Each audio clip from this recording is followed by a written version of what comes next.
ole nimin pia lok Sunday tuk mai khan Manipur kan mi zo khwa sai kot tui thapha ya chuan in rap thak zet mai a thleng tlat maya ama sa in sai kot khotlang shwai to te kan biak ma in reng kai daily news sin an ron tar lan dan hi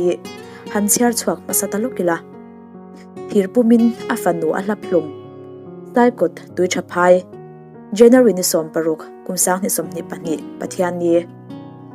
sai kota papakhat chuan afanu kumsom pakhat mi chu thirpumin dimdoi na telmi alovin alua na takin voi engemaw zat a hlapa nopang hi hospital panpui ngal ni ma se vandoi thak takin a hliam tor zolovin a thi thu donani fate chunga hetiang nun ron na hi arap thlak hlia lo thin jim ani poin insum theina ava poimo tak em tin anron posa engpo ni se he thil thleng chi bai omzet mai chungchanga thil thlen dan kim chang shechiang turin sai kot khatlang shwai to te zinga pakhat hi biang biak na in nei ta ngalila o kapo hi in kho chunga thi na rap thak tak thleng hi kan lo sha apoi kan ti in hei mishing ngai to na chang chuan aril na thak ba ka arap thak e mema hemi chungchanga hianin chia tok chung kwa te hi sai kot mi le sa dik tak sai kot kho chua kan ningi ron pem lut an mi le o sai kot tu chan pu a om an ta mo sai kot tu chan pu a om an ta ta chuan mi zo an mi em mar tong mangan ni e ole mar tong mangan ni ti chuan tuna a fanova vo plum tu ti man hemi hian anu puine nanin chen to broken family an ni endikin nge anu puinen chanen chen to arei to ang karing chu ke po kalo singai lo sim sima sai ko tanom ti poi kalo selo mo tu na hetiang thilom ta ka hian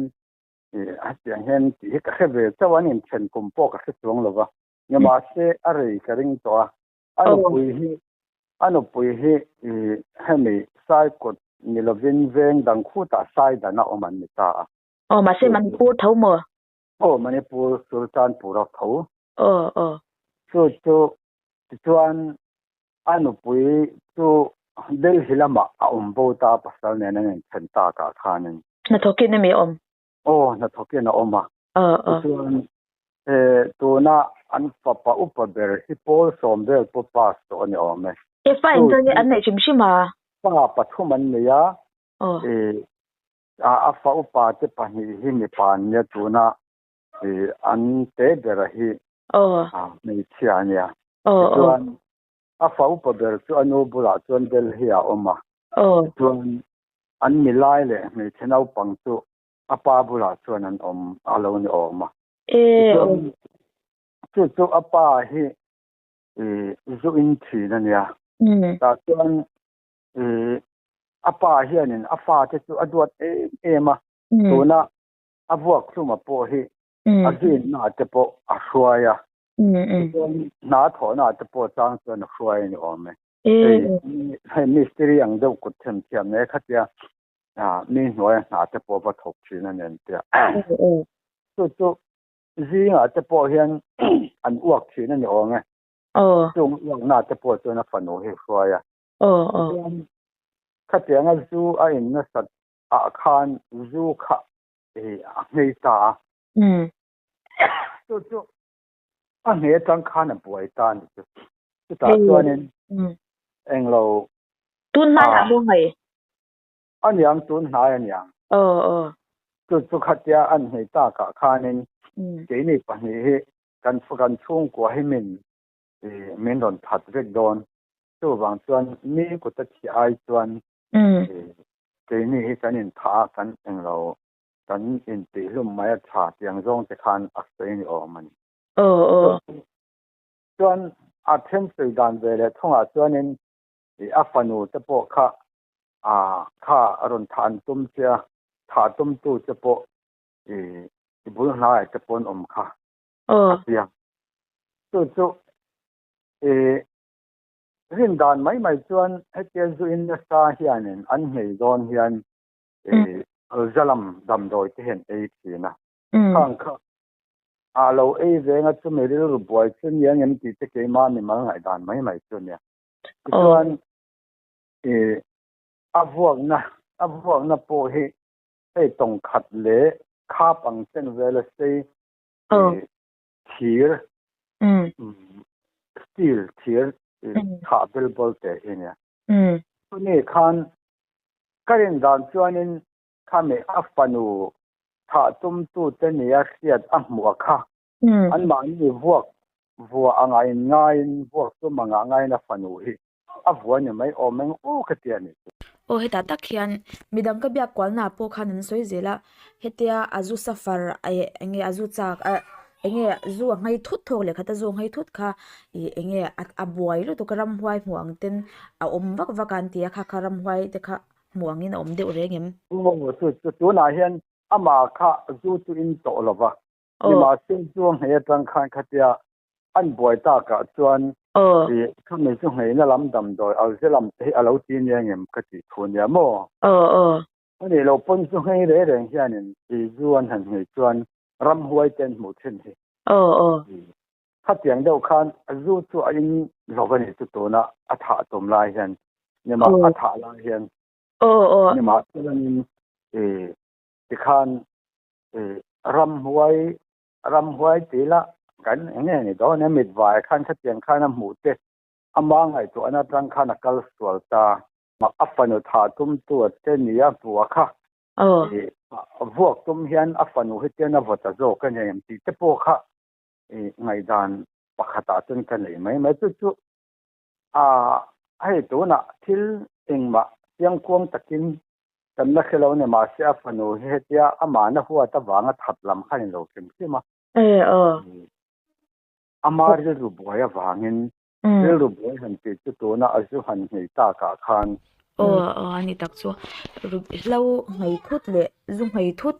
a han taksa han om dan de ru ngai to na hi chu kan che thiam ve chelo ma se viewers se jinga tam tak she thiam tun omanga tianga khan an lo soim be yang chu ti ro ni e se thiam ma yang khatyang kha a ho tan chuanin kha thil enge mang phan ang roi te pon an mu chi ti ani ma na le tro englo zuin na sa in an han ngei chuan an mit vayang de hen ram huai ka mo ten ti thina ni khatiang ti te ang ti te po khan a mo ne mai mang ram huai han ti ngot chuan ma ni a chen ram huai nge an mit vaya kha men ram wang ti kha khatiang kha si sen khanin zuin ni chuanin an khatiam hal ma yang kha an khate mu an de khatiang ang mu an nei tu te khan tha tum angin angai ani chu ya kha khatiang khanin soi sata ti khanin ama chuan tin ne khatia anga fanwa khoi lai takapo chu a hiang nge khilong ti po chu mai to na khan ani le mo kapu khalai khan zona poi mo deuh mai khatianga afanu khatha ama du tho tha tum wang sim sim ni lavin ari ru boi wang ram huai ina than tum anga ngai tlat wang angjok ti in confidence soi theina channa takha khatianga fanu soi saklai khan midang mutu nom vetina man le chu afapa abula khan afapa po kham ve thoba chuan afapa khanin khatia apa an mu khana pa kha meng buai ni ti kha fapa po khana kha thon ni chu chuan an in bula an thung te kha han pun ha la ni wa ke an thung ten me chu han pun a po kha an mi pani vel chaw na zuk thel mai chi ni lo wang khan mi dang an pun buai le ta an pun bel le ta ti thung khan afanu chu alo khoi lum man ta ni ani le khatia vuak khan ngatingi afapa chu vuak tele tum velo tina man le tro afanu cha kha bi tum tina men le khatia chu afapa chu ti khana fanu khabun sai omani karenga khamen soi sakhan khatia anaw an soi sakta ka chana pa kha mania amela en khan karen danin ameng boy le chu ke point ama kha police le hetila ti ke mani police ho ko taum lai khan ena chu Amel amit ming han ne ran khana ming boy ni chu wang chuan a fa pa po hianin ma ni maya wa khoi ti ni lo ti ka sia kharin wangin tilaya apatte tu ang velan yang chunin bu tai mi ta kha ka han puna chu han puna po khana zu mu khanin ti han wa nge wa pan hai tamai be lo khan thenom nai khan wa pun bel ta ka ti pun khanin ti khanin an lo khoi pui man ni pura mai ani tak tu male ani le khata khanin u mi pa hi kumin zan nge ni shim le ka lo nge tu na mi chu an huak tu ma hi kum som pakhat ni ta chuan tu mi chunga chuan chu ama tu mi ta an ka le ngang vel nge nyang ti po chu ka thiam chuang lo nge kho khata ma ni la hei kanin ko khan te kanin ang talova ni ma chong mang chen lo ni boka kanin lova ni pa ka kanin se kim chuang lova den tiang ni sai ko tan lo am ti po te po hei sai ko ta chuan ka on ta i lo she chiang lu tung bi lo ti na ne ta ro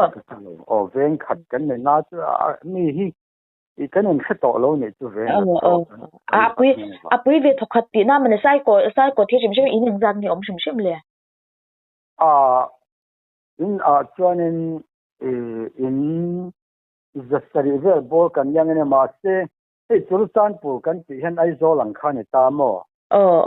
ai po ve kan ni chu sai ko ko pui bong mo vai pe reng kai lam ka tin kan sai kon pui tin khan tu na ai zo la khanin de the ma oma zar ko to oma ai ton sian khanin ai ko sab se ka chu wang chuanin hei ko khan khataloi po hi tu na Antinan Presbyterian ko khan tu ta veng dangami zok nen po kanin support zok ta an ni chu hei in khom pui ni khwa vela po te ma nia chuan ta veng dangom lam ka te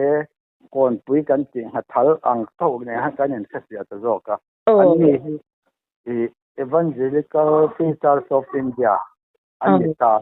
in khom pui na vela le he tiang thil function hin kanin mo khom na pakhat ve zo khan zo ba tiang lo chun kanin khena salo veng a po henin sia ta har ve le ni a om lu tu kalom ani le naute nu chu in shil she to shim em le chu anu chu Delhi atangena oma moina ron khonga chuan anu po chu an ha wangina vui po khan ti tlaya anu tan po chuan sha thia ma hardon le ni chu tro chuan an ni le ma hi an la hal ti na mi police la police lan la tu na ri chuan ba ka khatia nga boy khatu medang tepo ala khoi zel lawang ti khatai theni lova wang chuanin police chuanin an la ni thanan la ha khatia afanu awak khan afanu kha choplet chili na boral ngal mai nge dam do inan kalpui nuwa dam do ina chuanin kalpui chuan aram tepo hi postmortem tepo khan ti tabek police point ani le eng ti ka boral he thil heng ti khuna thleng nge ni shim adar karin dan chuan dar som pakhat kan sia thi dar khat vel bor ni to thata kha chuan som pani ma som pakhat le som panin kar vel bor ni thun thun dar som pakhat som panin kar vel bor ni chu ti jok mo kan set ve hi chuan he ta dar khat vel an tai to a chuan police ten an khanin a that pa te po kha he ta an lo swai dai to nimin Sunday thil thengania chu boina he chuan tu arwang te postmortem le engma vel tura tan khanin an lak phaya wang khan voi na arwang kha an thum ta chawani ole ani lemo kapu hai inzo ta phong mai len kho chunga thil thlang ma ni se suinwam chu ni lawanga hei he thina hi arap thak me mangai to chian chuan kumsom pakhat mi me chano pong kumsom pakhat mi chunga thil thlenga tan chuan ana angi ami den dan hi ana ve me mani khata khan in kho thalai zinga hian asoi satupa apa hi soi sak tu memo thatve lo lowang u khatyang ti tu mangchi khan omrengem le boy parson lo ve ke ni the chun engwa kan lo khelo sim ke ba mo chu khatia me thi kan han le khan ei khotlang nge ni sia tin na don aw na khanin thi chan accident lan tia chu accident han ti khan nge ni ta ka tia chu police tho kha ka han mu khanin ka han kala ta chuanin nge engke accident nge ka ti khanin an ni khanin min lo sil sia ta hei chuan khaten chuan afanu hemi thir hianin abua thian tia khatia angjong khanin khotlang poin anin khoilai ang kha kan khelo ani tak chumale a khata khanin mizau kha inlo tam ve viau alo ni hi a kalo ti tu ta ni chu kalo she pak ngai lo mo kalo tam ve tu na hen helai a chuan chu an ni hi mar tong mang an ni ta a chu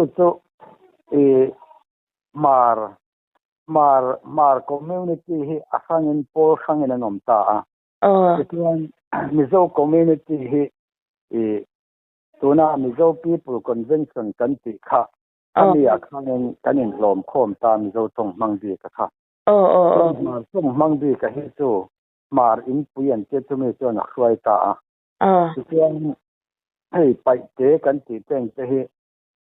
PTC pai te type council lang khan an dinga tiang khan nam tham hianin kanom khang thia khang khwai to khang ho wa kha chu engki ma hian thil